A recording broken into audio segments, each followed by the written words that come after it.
Hello, everybody. Let us start our discussion today. Let me remind you of what we have been talking about in the last discussion. We have been talking about de Broglie waves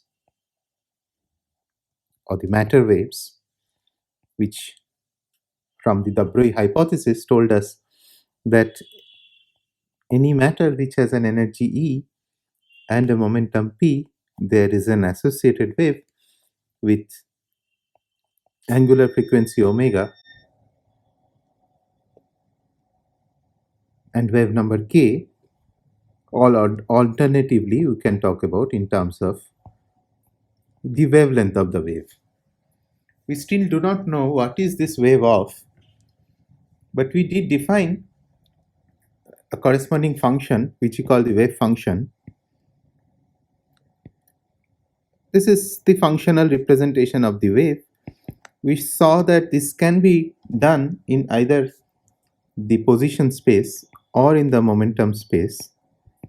Let me write it down in terms of the position space for the time being, where what we do is that we consider different amplitudes monochromatic waves, and these different amplitude monochromatic waves are summed up like this.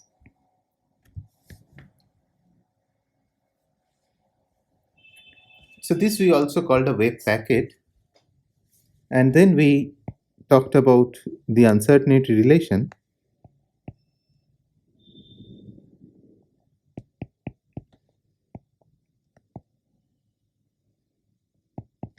where this is due to Heisenberg, where he said that if I consider measuring a position, say the x position, and the conjugate momentum, the position and momentum inherent to them has certain uncertainty associated with it, and those uncertainty products is always greater than equals h cross by 2. Now you may ask the question, how do I get this number h cross by 2? That I cannot give you an answer in this course because we can actually get to that number, but arriving at it requires a little bit of more knowledge both in physics and mathematics, so you'll not be able to do it. But take my word for granted, so this is true. And this will be true for if we consider y or z direction also, delta y delta p y will be greater than equals h cross by 2. But there is no uncertainty if I want to measure delta x and delta y simultaneously, or delta x and delta py can be measured simultaneously. There is a little different but still similar uncertainty principle in energy and time, and that goes like this.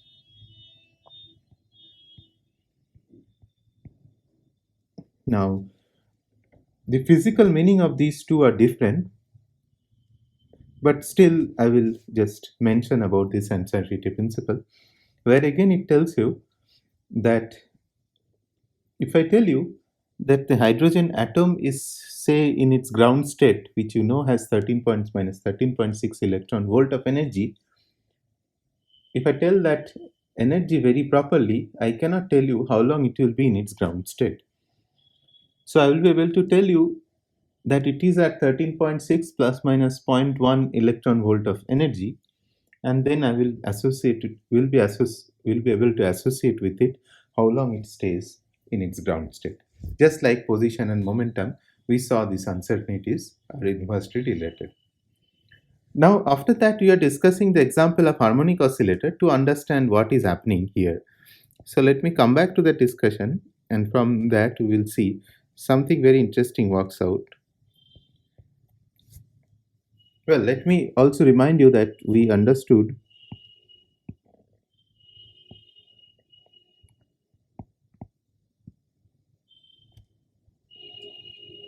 these systems, quantum systems,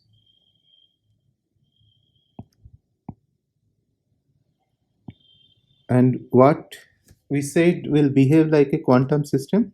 for which the say the mean position and the mean momentum multiplied is of the order of h cross, because then only, as we saw with two examples last time, that the uncertainty principle becomes meaningful. Otherwise, these are inherent uncertainties of the position and momentum, but otherwise, like for the cricket ball example we looked at, the amount of error that you do in measuring the position and the momentum of the cricket ball, if I multiply those errors, they are much larger than h cross, so the uncertainty is not much useful there, meaningful there rather.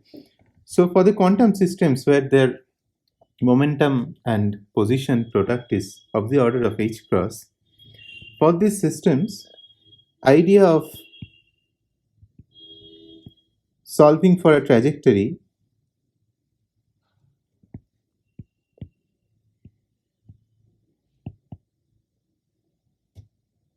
doesn't work, because we cannot say talk about their initial conditions very precisely. This also is saw last time. Now let me draw the phase space diagram of the harmonic oscillator once more.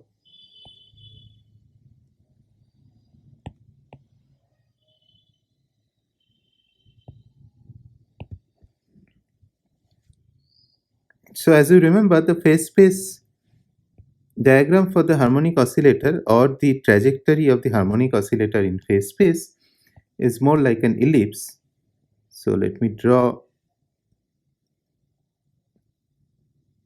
or let me try to draw a circle over here. So if I take m equals to 1, k equals to 1, that ellipse is essentially a circle like this. And if you remember that, so this is the particle which is moving in harmonic oscillator, and the uncertainty product gives us a hyperbola like this in all four coordinates. I am just drawing for the first quadrant. So this is where x times px is equals h cross by 2, say. Okay. Now this means that if I take any point inside this line, inside means in the side of x equals to 0, px equals to 0, then for that line the uncertainty product will be violated. This will not be satisfied. And because it will not be satisfied, I cannot provide an initial condition at that particular point. The best I can do is that I can provide an initial condition where just it is touching, and that will give me a trajectory or phase space trajectory which is like this. So we can say roughly that this is the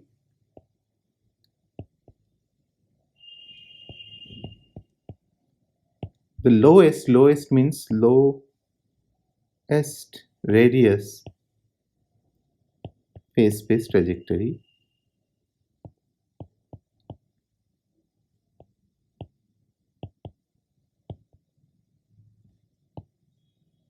of the harmonic oscillator. And if you remember, let me continue with this color for a little while. So the energy which is fixed along these trajectories was p square by 2m plus half k x square for the harmonic oscillator. In this case, we choose k equals to 1 and m equals to 1 just to make the trajectories look like a circle. So lowest radius phase space trajectory also will give you lowest energy, because remember, for k equals to 1, m equals to 1, this just becomes x square plus p square equals root 2e whole square. Root 2e is nothing but the radius of these circles. So this radius is root 2e. So for the lowest radius circle, the energy is also minimum. So this is essentially telling me that I will expect that my harmonic oscillator cannot have zero energy. It need to have a minimum energy. The minimum energy cannot be zero. It should be something which is finite and non-zero. Okay. So that is what we will try to calculate today. The 0 point energy of a harmonic oscillator using the uncertainty principle. 0 point energy. So let me write down and then explain why it is called 0 point energy.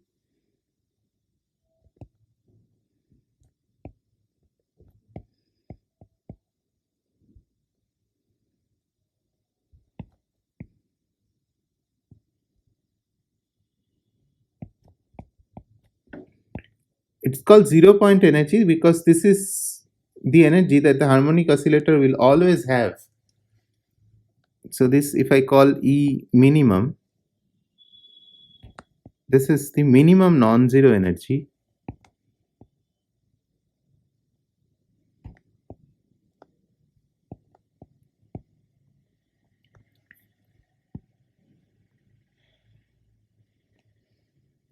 The harmonic oscillator must have.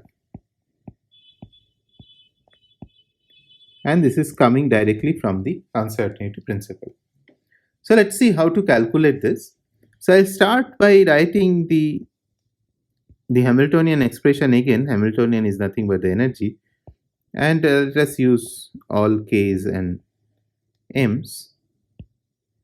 And let me remind you, you are familiar with at least the example of the spring. So this k will be the spring constant. Then the frequency, angular frequency, is given by root k by m. So this you know from your classical understanding of the harmonic oscillator. The harmonic oscillator angular frequency is given by root k by m, where k is the spring constant if the harmonic oscillator is derived out of a spring, and m is the mass of the particle. Okay, now you see we are dealing with the case of this dashed blue circle, where we said this is a point which I can just specify with the minimum uncertainty product. So the minimum uncertainty delta x and delta px at that point is h cross by 2. So here x and px everywhere in that red line, but this point also belongs to the circle which has the minimum energy for the harmonic oscillator. So this is h cross by 2, right? So because of that, what we can say is that my x I can write as, or px times x or xp times x, I'm not writing the suffix explicitly, is h cross by 2. So I can write my x as h cross by 2p at that point. So if I do that, I can write this entire, so this is for minimum energy using, let me write up for uncertainty principle because I don't have enough space here. So this line I am getting from uncertainty principle, just our understanding in that figure. This is not always true, obviously. Only true for the minimum energy because of the uncertainty principle. So this times x square is h cross by 2 whole square into 1 by p square. Now, if this is minimum, the condition for extrema, or in this case the condition for minima, is that del E del P or dE dP if you wish, P is a function of x also, so I'm writing del E del P, this is equals to 0, which implies I have to take derivative with respect to P of this equation. The first I get P del P, I get 2P, 2 cancels out, so I get P by M.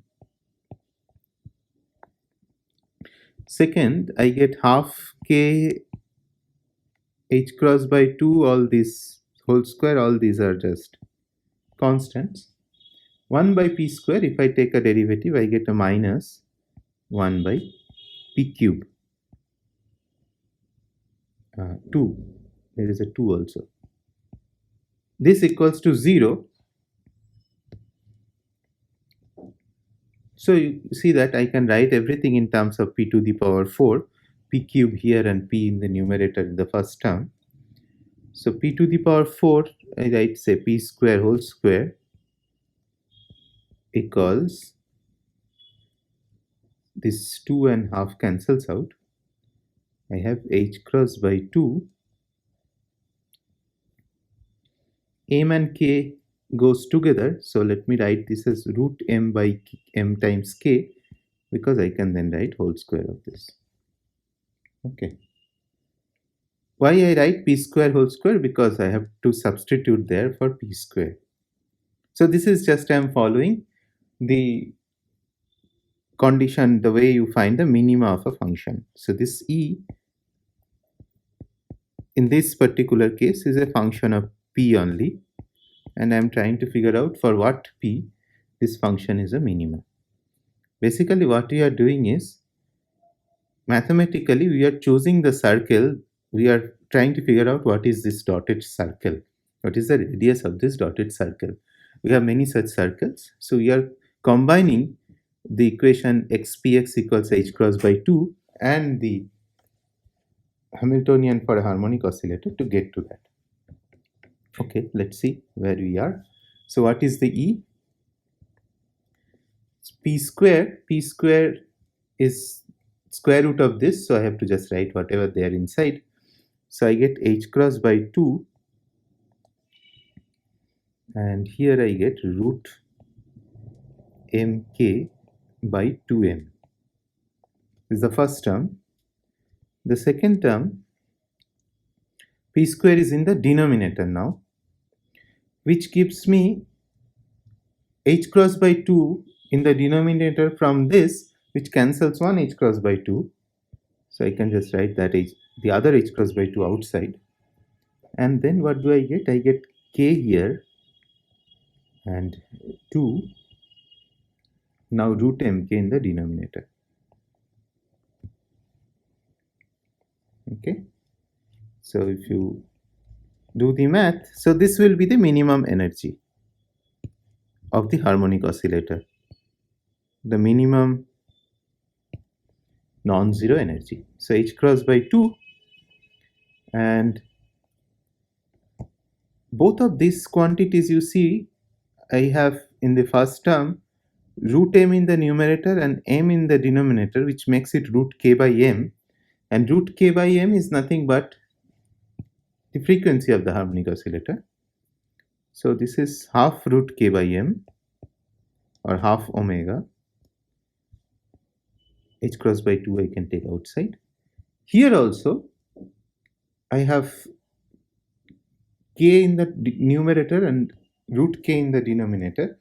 That again makes it root k by m, so I get half omega, and that gives me the minimum energy of a harmonic oscillator to be h cross omega by 2. Half omega adds up with half omega 2 becomes 1 omega, so h cross omega by 2. So let me write down again minimum energy of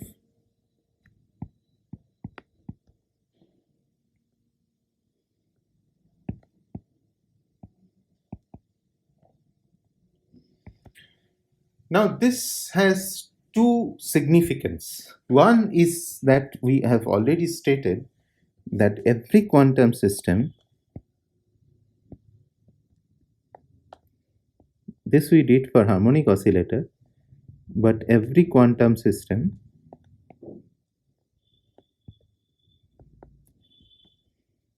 have a minimum non-zero energy.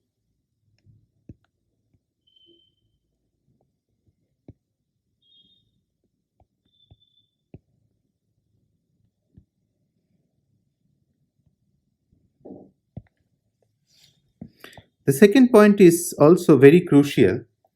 Remember, in classical mechanics, the actual value of the energy or the potential did not make much sense for us, because all that we needed is that the derivative of the potential. The force was given by the derivative of the potential. Gradient of minus gradient of the potential gave you the force in most of the cases. And because of that, the actual value of the potential did not make much sense for us, right? So here, for a quantum system, so in classical system,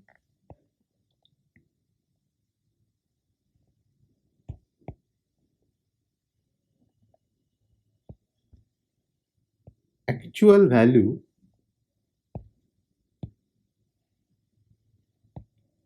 of E or the potential, let's write Vx, doesn't matter.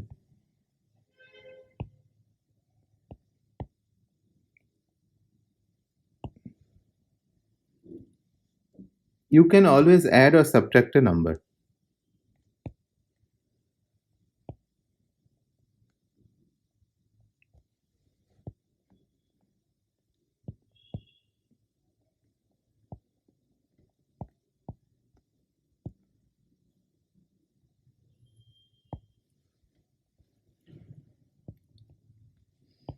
In quantum system, that is not true.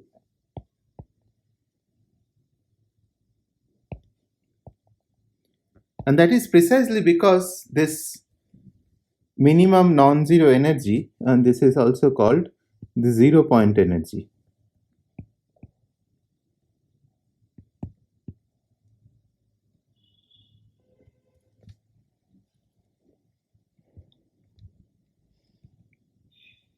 Because otherwise I could have added minus h cross omega by 2 with E mean and made it 0. But that I cannot do in a quantum system.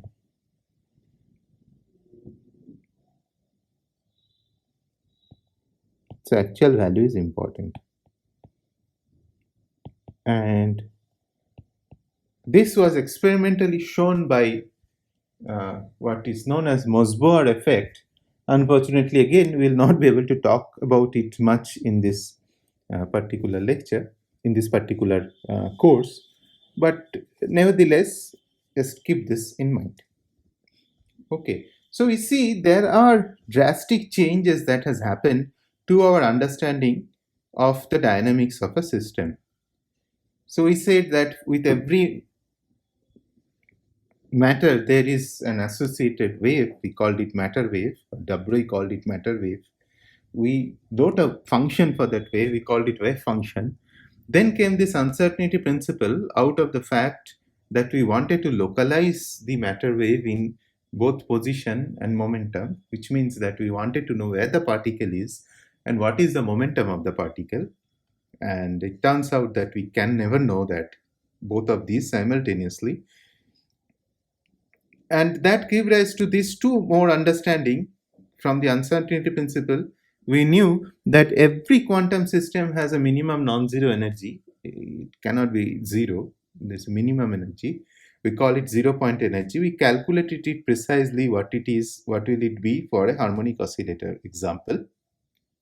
And then because of that, we can never now arbitrarily add or subtract a constant number for from our potential or energy, which we are allowed to do in classical mechanics.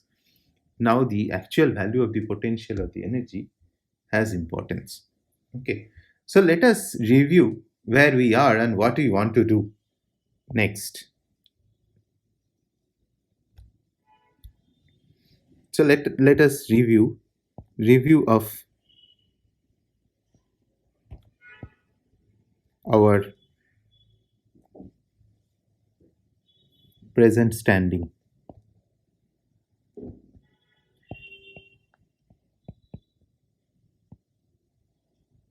So we have spent almost 10 lectures now to discuss about certain new phenomena which required people to assume certain new things, and we have come to understanding of these quantum systems. Remember, what is a quantum system? That also we understood from uncertainty principle, for which the position and the momentum measurements that we are doing, if I multiply them, will be of the order of h cross. So for such systems, where we do stand? So now when I talk about a system, basically what we are trying to do here is we are trying to study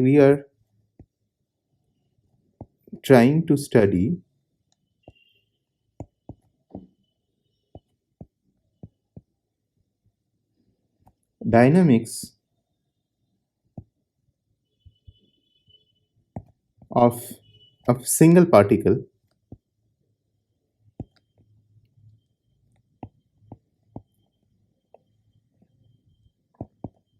Okay, so this is still what we are trying to study in a potential.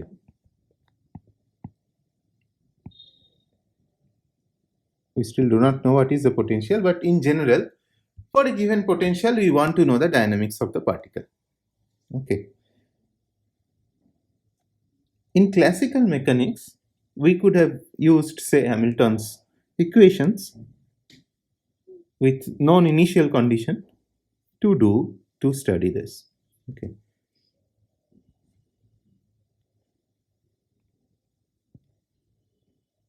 In case of quantum system, what are the things that we have come across so far, most of which were actually proven by experimental observations, is that such a particle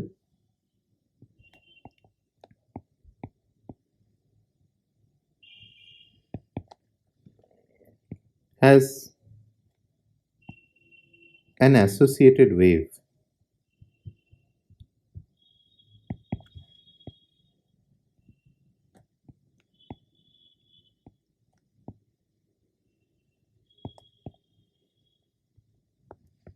Let me again write down that the energy of the particle is related to the frequency of the wave, and the momentum of the particle is related to the wave number or the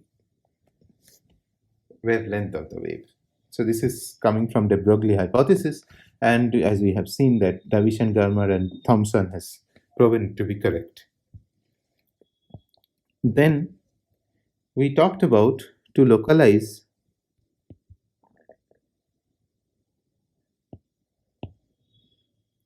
the particle in terms of the waves or in the wave form. We introduced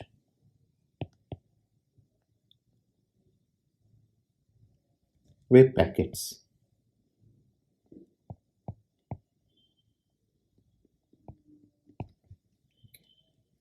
And then we saw that the group velocity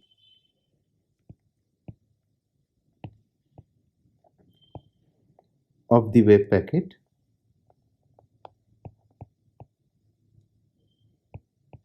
is the particle velocity, gives us the particle velocity.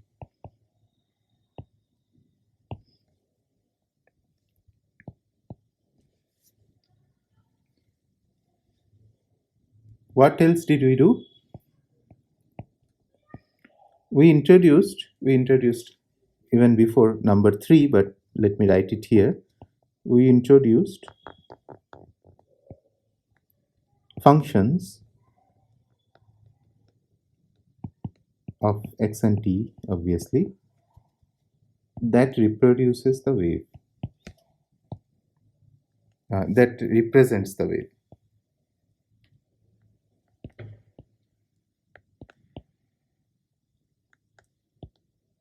This is wave function. This is called wave function.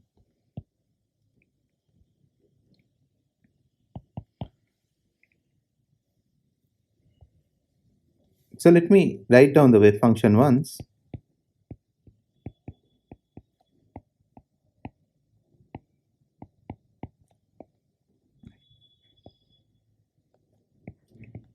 In general, it looks like this, and then we talk about Gaussian wave packet, etc. Omega is a function of k, remember.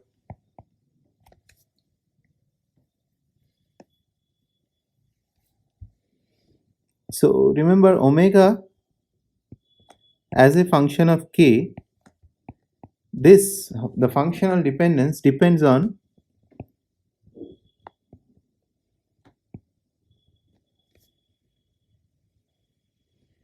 the relation, the PE relation, essentially momentum energy relation.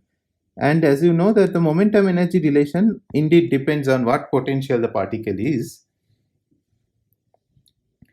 Phi as a function of k also depends on the potential. What potential the particle is. Okay. So you see, if I know the potential, then I will be able to figure out, I should be able to figure out what is psi. So this comes out of this point. And finally, we saw that the old mechanics or old Hamiltonian dynamics, old means classical here in the classical sense,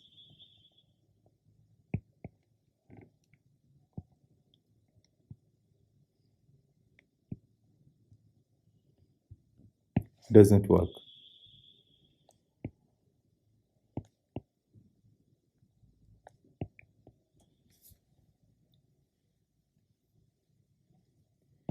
We cannot deal with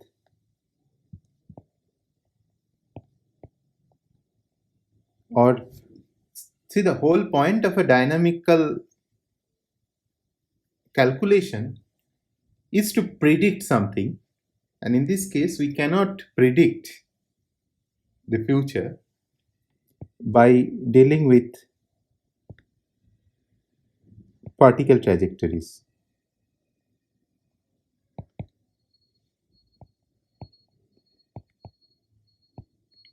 Because for that I will need initial conditions to be precisely known, and I cannot know them very well because of uncertainty principle. Okay, so these are our observations. So we need to now know, we need to come to a new way of predicting the dynamics of a particle, and we have to figure out what we can predict. So out of this now, first we need to know, so this is what we need to know.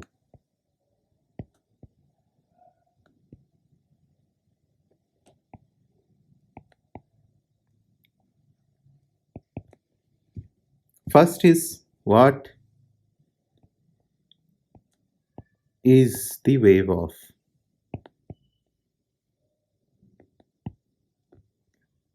We still have not answered that. How to know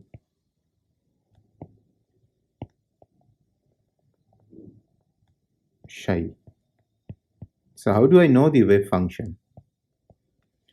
One thing we realized earlier, that if we know the wave function, in the last class we talked about the Gaussian wave packet, which is a particular result for this wave function, which essentially turns out to be the wave function for the harmonic oscillator in its ground state or the zero energy state.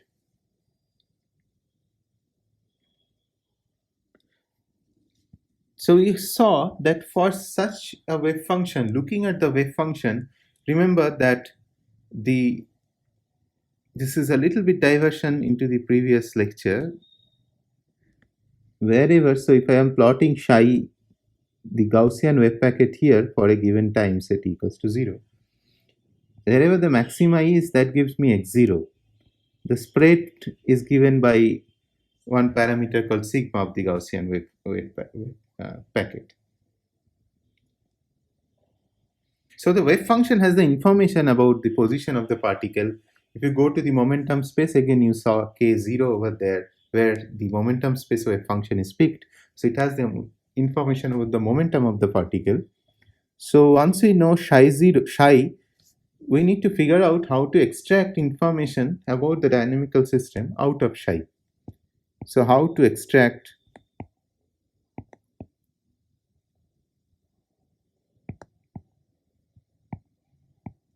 information of the dynamical system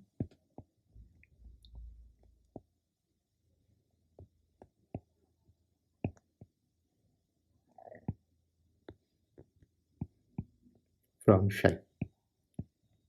So these are the questions that we will have to ask now, and these questions are answered in what is known as Schrodinger's mechanics.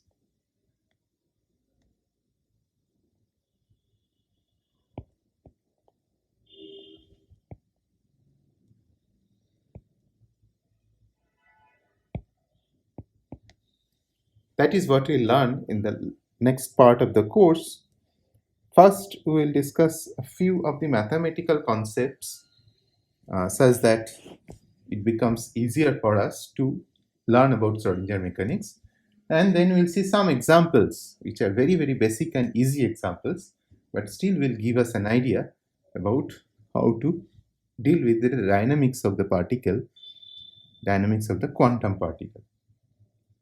So that's it for today. Today's lecture was a little shorter one because I don't want to go to the next part right now. In the next lecture, we'll discuss these mathematical concepts and then we'll come to the formulation of the Schrodinger mechanics, which will again start with certain postulates, just like we saw that the special relativity started with certain postulates. Here also we'll start with certain postulates and then build up the mechanics from there. Thank you.